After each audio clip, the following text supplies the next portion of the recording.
When I was 8 years old, I found my first set of dinosaur bones. And despite what my sisters might tell you, I'm still pretty sure they weren't just discarded chicken wings. My siblings and I grew up in Saudi Arabia, a serious Middle Eastern setting filled with serious adults and staid realities. But despite our surroundings, all five of us ended up being completely absurd individuals. This was only possible because of the love and support of our parents. My mother and father were also serious people. Born the daughter of a cook and the son of a fisherman, they worked their way up, her becoming a successful pediatrician and him an electrical engineer in one of the biggest oil companies in the world. They had to be serious, though, not only to survive in the world they came up in, but to thrive and create opportunities for their children that they never had. But unlike many of the parents around them, they encouraged us to be the silliest versions of ourselves. I remember a friend asking me growing up how I was able to crack a joke about my father in front of his face, something no Saudi son would ever do in front of their fathers. And I just shrugged, saying, if you can make him laugh, it's fair game. Growing up, we spent a lot of time driving to or from somewhere, and in the back of our minivan, we used to just entertain ourselves with the silliest games, sometimes speaking for hours only in hacky movie quotes. Other times, we'd sing the same lyric over and over and over again just to annoy each other.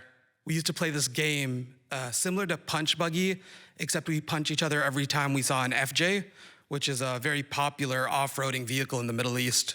For those who don't know, an FJ looks like a jacked up Mini Cooper, and we saw one every other block. So that meant that car rides would often break into all-out wars with 5 kids jumping over seats, trying to attack each other. The only break in the chaos would be when someone started singing the lyrics to a song we all liked. And then suddenly we're all belting Stand By Me at the top of our lungs. And then the next FJ would drive by. While this might seem normal to some, it just wasn't how many of the kids around us came up. But my parents just laughed and enjoyed the fact that we were just entertaining each other.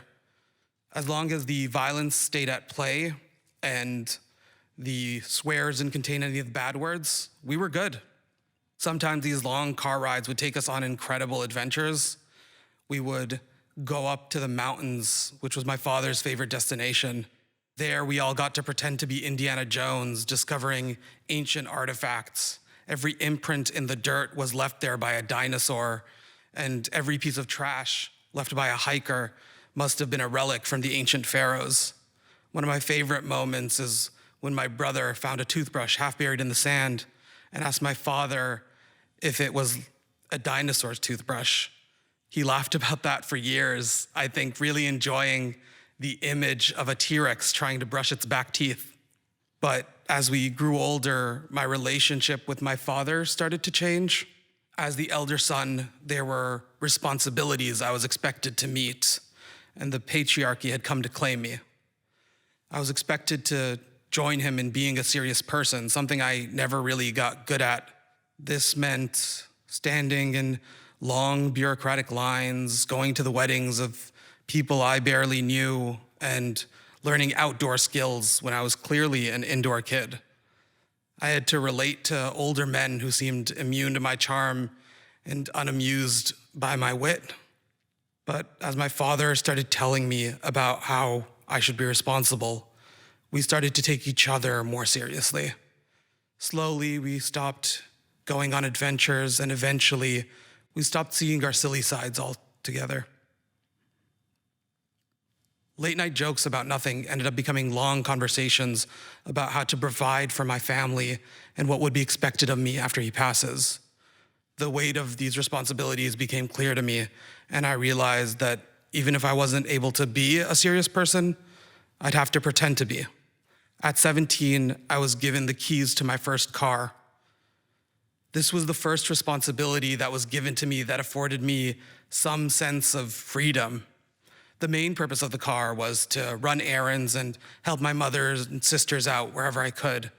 But when I was off duty, I got to break free. Whether it was a long trip to the beach or just a drive around the neighborhood with my best friend, I went on adventures again and I got to be silly. But unfortunately, like many of the teenagers before me, within the first few months of getting the car, I crashed it. Panicked, I called my father, asking him what to do. He asked me where I was and calmly showed up.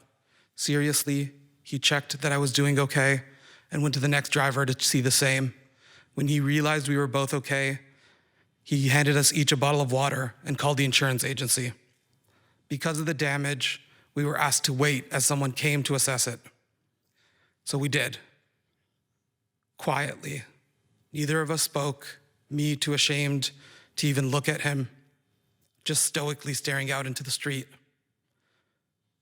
I start to panic, thinking about how I was going to be punished.